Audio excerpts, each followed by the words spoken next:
வெண்முரசு. வெய்யோன் 34. பகுதி 4. கூற்றெனும் கீழ் 11. வாசிப்பது சந்தீப். துச்சளை இருகைகளாலும் கர்ணனின் வலக்கையைப் பற்றி தன் தோளில் வைத்து அதில் கன்னங்களை அழுத்தியபடி, மூத்தவரே, என் கனவில் எப்படியும் 4 நாட்களுக்கு ஒருமுறை நீங்கள் வந்துவிடுவீர்கள். ஒவ்வொரு முறையும் நீங்கள் விண்ணிலிருந்து பேசுவது போலவும் நான் அண்ணாந்து உங்கள் குரலை கேட்பது போலவும்தான் இருக்கும். இப்போதுதான் தெரிகிறது. உங்கள் முகம் எனக்கு தலைக்குமேல் நெடுந்தொலைவில் உள்ளது. இப்படி நிமிர்ந்து பார்த்தால் வானத்தின் பகைப்புலத்தில் தெரிகிறீர்கள் என்றாள். துச்சலன், ஆகவேதான் அவரை வெய்யோன் மைந்தன் என்கிறார்கள் என்றான். அரிய கண்டுபிடிப்பு என்று துச்சளை துச்சலனின் தோளை அறைந்தாள். மூத்தவரே, எங்கள் தந்தைக்கு மட்டும் எப்படி 100 ஒரே போன்று அறிவுத்திறனில் பிறந்திருக்கிறார்கள்? ஏன்? சுஜாதன் அறிவாளிதானே என்றான் துச்சலன். கர்ணன் அவர்களிடம் விடுபட்ட அறிவுத்திறன் அனைத்தும் உனக்கு வந்திருக்கிறதே என்றான். துச்சகன், ஆம், நான் அதையே எண்ணிக்கொள்வேன். எங்களை விட இவள் எப்படி இவ்வளவு அறிவுடன் இருக்கிறாள் என்றான். துச்சளை தலையை நொடித்து, என்னை கேலி செய்கிறீர்கள் என்று தெரிகிறது என்றாள். பின்னால் இருந்து சகன் அவள் மேலாடையைப் பற்றி இழுத்து, இங்கே பார், நாங்களெல்லாரும் இளமையிலேயே படைக்கலப் பயிற்சிக்கு போய்விட்டோம். ஆகவேதான் எங்களுக்கு கல்வி கற்க பொழுதே இல்லை. நீ அரண்மனையிலேயே இருந்தாய். ஆகவே நீ கல்வி கற்று அரசு சூழ்தலில் திறமை கொண்டவளானாய் என்றான். ஏன்? படைக்கலக் கல்வியில் தேர்ந்துவிட்டீர்களோ என்றாள் துச்சளை. கர்ணன், அது எப்படி? துரோணர்தான் என்ன செய்ய முடியும்? முதல் கௌரவரிடமிருந்து அவர் கற்பிக்கத் தொடங்கினார். 10வது கௌரவனுக்கு வருவதற்குள்ளாகவே அவர் களைத்துவிட்டார் என்றான்.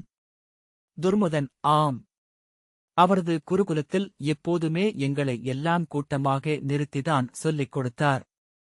அவர் என்ன சொல்கிறார் என்பதே எங்களுக்கு கேட்பதில்லை. ஆகவே பெரும்பாலும் வகுப்புகளில் சாய்ந்து துயில்வதுண்டு என்றான். துச்சளே, குருகுலத்திற்குள் வாழும் மான்களையும் கங்கைக்கரை முதலைகளையும் எல்லாம் வேட்டையாடித் தின்றால் அப்படித்தான் தூக்கம் வரும் என்றாள். துச்சலன், நாம் சண்டை போடுவதற்கு இன்னும் நெடுநாட்கள் உள்ளன. இப்போது அரசுமுறை சடங்குகளுக்கான நேரம் என்றான். கர்ணன் நகைத்தபடி, இந்த கலவரப் பகுதியில் என்ன சடங்கு நிகழ முடியும் என்றான். அவர்களைச் சுற்றி அதுவரை இருந்த அனைத்து ஒழுங்குகளும் சிதறி மீண்டும் தங்களை ஒருங்கமைக்கும் முயற்சியில் மேலும் கலைந்து கூச்சல்களும் காலடி ஓசைகளும் படைக்கலன்கள் உரசும் ஒலிகளுமாக இருந்தது சூழல். முதலை புகுந்த நீர்ப்பறவை கூட்டம் போல என்று துச்சலன் சொன்னான். நானும் அதையேதான் நினைத்தேன் என்றான் துச்சகன். கங்கைக்கரை முதலைகள் மிகச் சுவையானவை. மீன்களைப் போல அடுக்கடுக்கான மென்மையான வெண்ணிற ஊன் என்றான். கர்ணன், நமது இளவல்கள் அப்படியே மொத்த அஸ்தினபுரியையும் கலைத்துக் கொண்டு இந்நேரம் அரண்மனை சென்றடைந்திருப்பார்கள் என்றான். ஆம், அவர்கள் செல்லும் வழியே ஓசைகளாக கேட்கிறது. அங்காடியே கடந்துவிட்டனர். அவர்கள் கொண்டு வருவது சிந்தநாட்டு இளவரசன் என்று அங்கு யாருக்காவது தெரியுமோ என்னவோ? விளையாட்டுக் களிப்பில் பாதி வழியிலேயே அவனை தரையில் விட்டுவிட்டு போனால் கூட வியப்பதற்கில்லை என்றான் கர்ணன். சத்வன், ஆம், ஆனால் ஒன்றுள்ளது. சிந்து நாட்டுக் குழந்தை நம் குழந்தைகளைப் போல பெரிய உருவம் கொண்டதல்ல. ஆகவே அரச குடியினருக்கு ஐயம் வருவதற்கு வாய்ப்பிருக்கிறது என்றான். ஆனால் இங்கே கொஞ்ச நாள் இருந்தால் யானைப்பால் குடித்து அவனும் பெரியவனாக ஆகிவிடுவான். கோட்டைக்குள் அவர்கள் நுழைந்ததும் கோட்டைக் காவலன் இருபுறமும் கை நீட்டியபடி பதற்றம் கொண்டு கூவி வீரர்களை திரட்டிக் கொண்டே அவர்களை எதிர்கொண்டு மூச்சு வாங்க தலைவணங்கி, அரசியார் என்மேல் பொறுத்தருள வேண்டும். சற்று நேரத்தில் இங்குள்ள அனைத்தும் ஒழுங்கு சிதறிவிட்டன. நகரத்துக்குள் தங்களை பார்ப்பதற்காக வந்து குழுமிய மக்கள் தெருக்களில் இறங்கிவிட்டார்கள். அவர்களை ஒதுக்குவதற்காக இங்குள்ள படைகள் அனைத்தையும் அங்கு அனுப்பினேன். அதற்குள் இங்குள்ளவர்கள் கலைந்துவிட்டார்கள். இப்போது இங்கு ஒழுங்கை நிறுத்துவதற்கு என்னிடம் படைகள் இல்லை என்றான். கர்ணன், இப்படியே இருக்கட்டும். இது படை நகர்வு அல்ல, திருவிழா என்றான். அவன் அதை புரிந்து கொள்ளாமல், பொறுத்தருள வேண்டும் மூத்தவரே. இங்கு என்ன நடக்கிறது என்று எனக்கு புரியவில்லை என்றான். நன்று என்றபடி கர்ணன் கோட்டை வாயிலை கடந்து மறுபக்கம் சென்ற பிறகுதான் கோட்டைக் காவலன் திடுக்கிட்டு எண்ணிக்கொண்டு முரசறைபவனை நோக்கி கையசைக்க அவர்களை வரவேற்கும் பெருமுரசங்கள் முழங்கத் தொடங்கின. முற்றமெங்கும் அதுவரை செய்யப்பட்டிருந்த அணியமைப்புகள் புலிநிறைகள் அனைத்தும் கிழிந்தும் சிதறியும் தரையில் மிதிப்பட்டுக் கிடந்தன. பொதுமக்கள் பெருமுற்றத்தில் இறங்கி ஒருவரையொருவர் நோக்கி கூச்சலிட்டு அணைந்தும் குறுக்காக ஓடியும் அதை வண்ணக் கொந்தளிப்பாக மாற்றியிருந்தனர். விதுரர் நிற்பதற்காக போடப்பட்டிருந்த அணிப்பந்தல் குடை சரிந்திருந்தது. அவர் அருகே மேடையில் கனகர் நின்று பதற்றத்துடன் ஏதோ சொல்லிக் கொண்டிருந்தார். விதுரர்தான் கூட்டத்தின் நடுவே வந்த துச்சளையை பார்த்து முதலில் கையசைத்தார். கனகர் அவளை நோக்கி ஓடி வந்து, இங்கு அனைத்துமே சிதறிவிட்டன இளவரசி. அஸ்தனபுரிக்கு நல்வரவு. வாருங்கள் என்றார். துச்சடை சென்று விதுரரின் முன் முழந்தாளிட்டு தன் நெற்றியால் அவர் கால்களைத் தொட்டாள். 16 சிறப்புகளும் தெய்வங்களால் அருளப்படுவதாக என்று விதுரர் அவளை வாழ்த்தினார். அவள் எழுந்து அவர் அருகே நின்றதும் திரும்பி தன் அருகே நின்ற பணியாளர்களிடமிருந்து குங்குமத்தைத் தொட்டு அவள் நெற்றியில் இட்டு என்றும் குன்றாத மங்கலம் உடன் வருக என்றார். எவ்வித உணர்வுமின்றி அதை சொல்ல வேண்டுமென்று அவர் முன்னரே முடிவு செய்திருந்த போதிலும் கண்களில் படர்ந்த ஈரமும் இதழ்களில் இருந்த சிறு நடுக்கமும் அவர் உணர்வெழுச்சி கொண்டிருப்பதைக் காட்டின. தங்கையே, உனக்காக அஸ்தனபுரியின் பொற்தேர் வந்து நின்றிருக்கிறது என்றான் கர்ணன். துச்சலன், முதலில் அதில் 4 சகடங்களும் ஆணிகளில் இருக்கின்றனவா என்று பாருங்கள். கடையாணியை கழற்றிக் கொண்டு போயிருக்கப் போகிறார்கள் என்றான். கனகர் தானாக வந்த சிரிப்பை விதுரரை கடைக்கண்ணால் பார்த்து அடக்கிக் கொண்டு, நான் நோக்கிவிட்டேன், கடையாணிகள் உள்ளன என்றார். கர்ணன், இந்நேரம் அரண்மனை எப்படி இருக்கும் என்பதைப் பற்றித்தான் நாம் கவலை கொள்ள வேண்டும் என்றான். துச்சளை, எத்தனை குழந்தைகள்? நான் சென்று 3 வருடங்களாகின்றன மூத்தவரே. இப்போது நினைக்கையில் ஏன் சென்றோம் என்று இருக்கிறது. இங்கிருந்தேன் என்றால் ஒவ்வொருவரையும் மடி நிறைத்து வாழ்ந்திருப்பேன் என்றாள். இனியும் என்ன? ஒரு 500 குழந்தைகளை சிந்து நாட்டுக்குக் கொண்டு செல் என்றான் துச்சகன். கர்ணன், அந்த 500 குழந்தைகளின் இடத்தையும் இவர்கள் உடனே நிரப்பிவிடுவார்கள் என்றான். அமைச்சர் கைடபர் வந்து வணங்கி நின்றார்.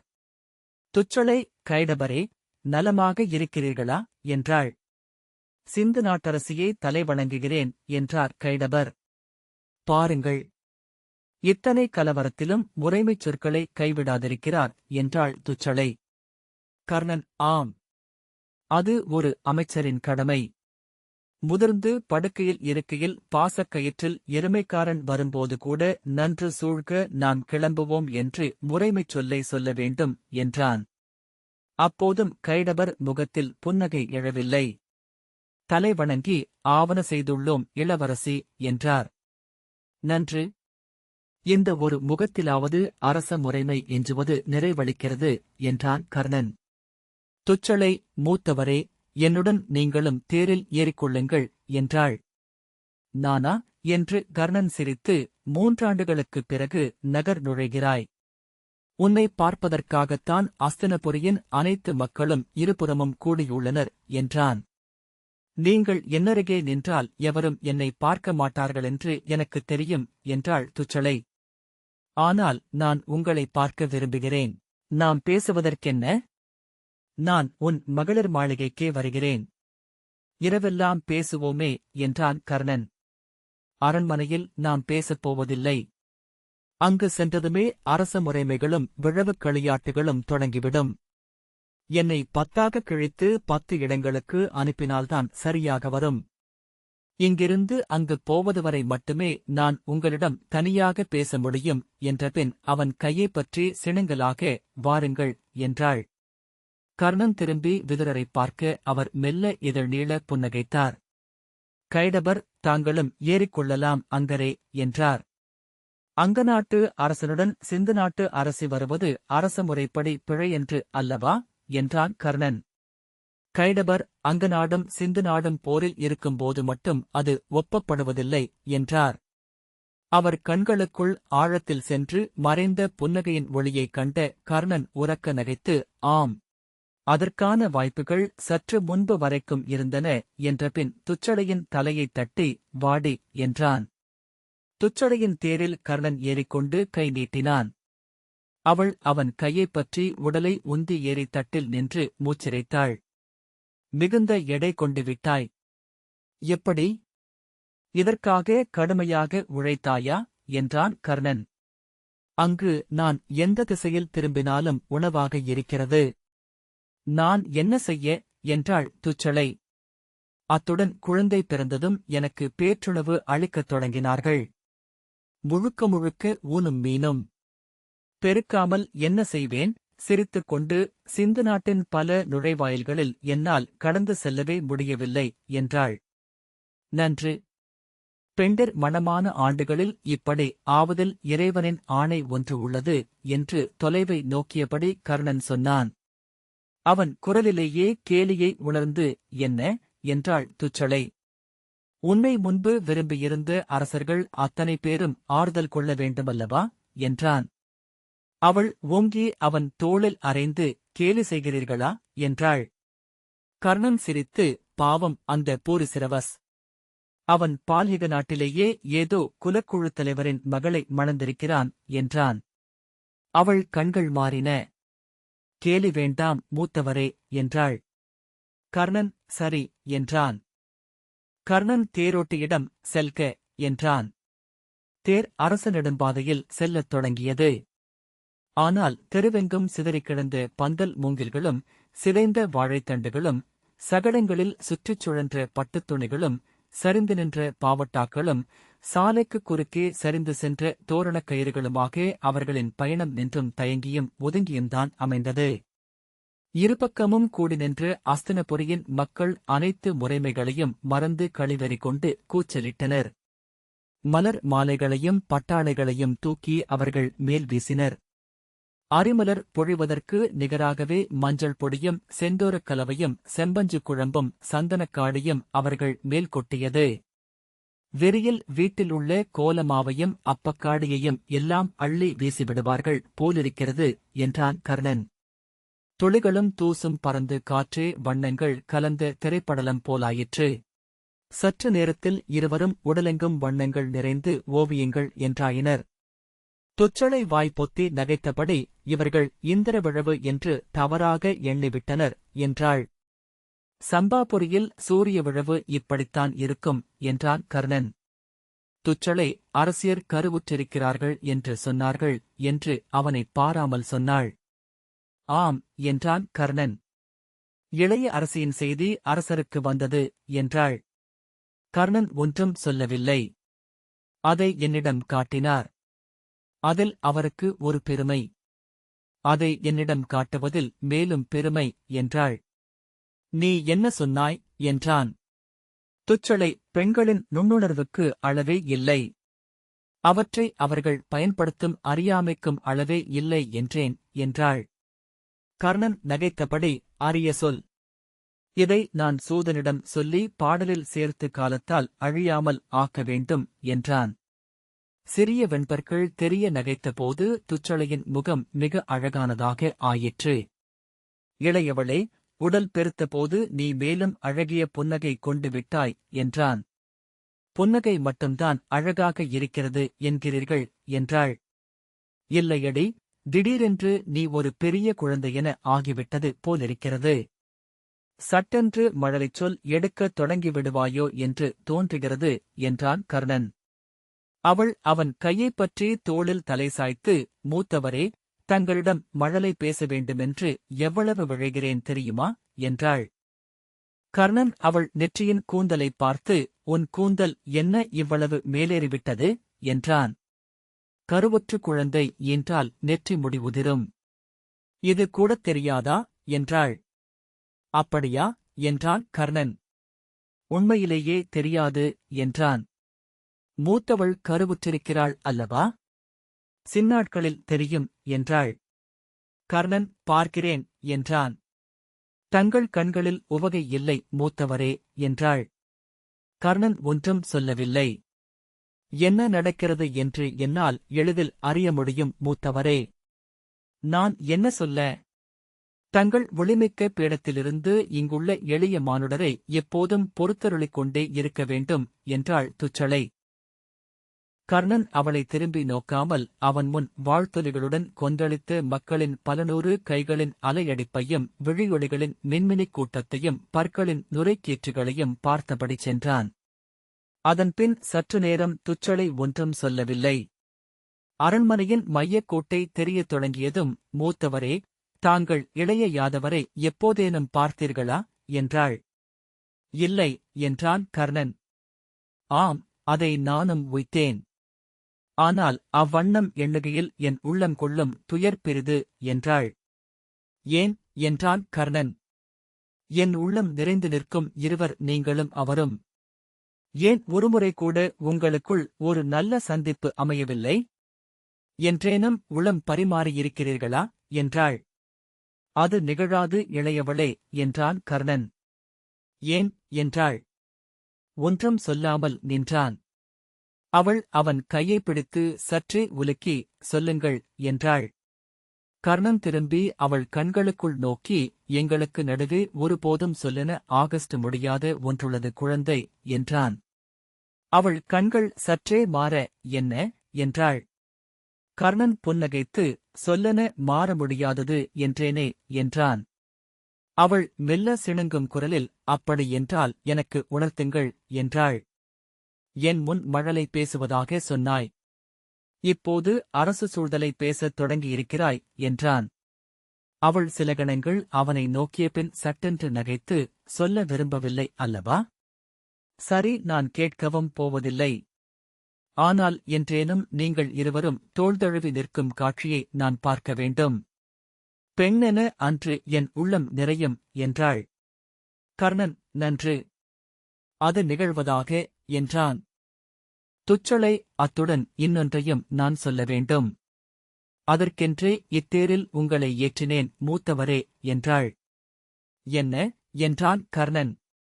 தாங்கள் சிந்து நாட்டு அரசரைப் பற்றி சொன்னீர்கள். இப்போது அரசவையில் அவரை மீண்டும் சந்திக்கவும் போகிறீர்கள். ஒருபோதும் அவர் உங்களை அவமதிக்கப் போவதில்லை.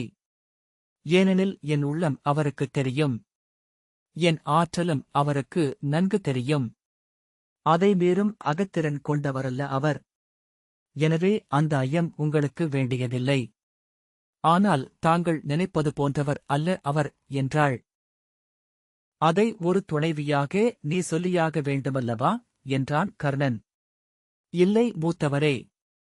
துணைவியாக மட்டும் சொல்லவில்லை என்றபின் அவள் அவன் கையைப் பற்றி தன் தோளில் வைத்து, தங்கள் தங்கையாக நின்று இதை சொல்கிறேன். அவர் மிக எளியவர். பாரத வருஷத்தின் பிற க்ஷத்திரிய மன்னர்களிடமிருந்து பல வகையிலும் மேம்பட்டவரே. போர்த்திறனில், கல்வியில், அரசு சூழ்தலில், படை கொண்டு செல்லுதலில். ஆனால் அவர் பிறந்த இக்காலகட்டம் எங்கும் அவரை இரண்டாம் நிலையிலேயே வைத்துள்ளது. வென்று எழுந்து உங்களுக்கும் பார்த்தருக்கும் பீமனுக்கும் நிகர் நிற்க அவரால் இயலாது. ஒரு கணமேனும் துவாரகையின் தலைவனிடம் தானுமொரு ஆணென நிற்க அவருக்கு வாய்க்காது என்றாள். ஆனால் அரசர் என ஆண்மகன் என அவர் அப்படி விழைவதில் என்ன பிழை உள்ளது? அதற்கென அவரை நீங்கள் பொறுத்தருளவே வேண்டும். நீங்கள் அறிந்திருப்பீர்கள். மூத்தவரோ இளையவரோ இன்றி ஒற்றை மைந்தனாக சிந்து நாட்டரசுக்குப் பிறந்தவர் அவர். சிந்து நாடோ சூழ்ந்திருக்கும் நாடுகளால் அச்சுறுத்தப்பட்டு சிறுத்துக் கிடந்தது. மணிமுடி சூடி படை திரட்டி தன் எல்லைகளைக் காத்தார். கருவூலத்தை நிறைத்தார். மேலும் என அவர் விழையும்போது எந்த க்ஷத்திரிய அரசரையும் போல பாரத வருஷத்தின் தலைவர் என்ற சொல்லே அவரை கிளற வைக்கிறது. அவரைச் சூழ்ந்து அதைச் சொல்ல ஒரு கூட்டமும் இருக்கிறது. கர்ணன், நான் என்ன செய்ய வேண்டுமென்கிறாய் என்றான். இப்புவியில் அத்தனை மானுடரிடமும் நீங்கள் செய்வதைத்தான். அவரிடமும் அன்பு காட்டுங்கள். உங்கள் இளையோன் என எண்ணி பொறுத்தருளுங்கள் என்றாள். இதை நீ என்னிடம் சொல்ல வேண்டுமா இளையவளே என்றான். இல்லை. நீங்கள் அவ்வண்ணமே இருப்பீர்கள் என்று அறியாதவளா நான்?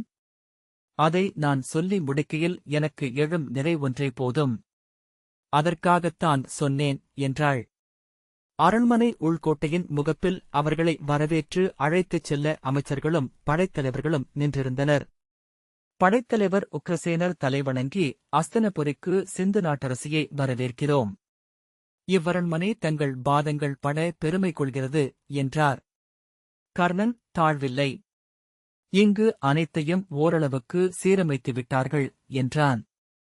உக்ரசேனர், இவ்வழியே என்றார். பின்னால் விதுரரின்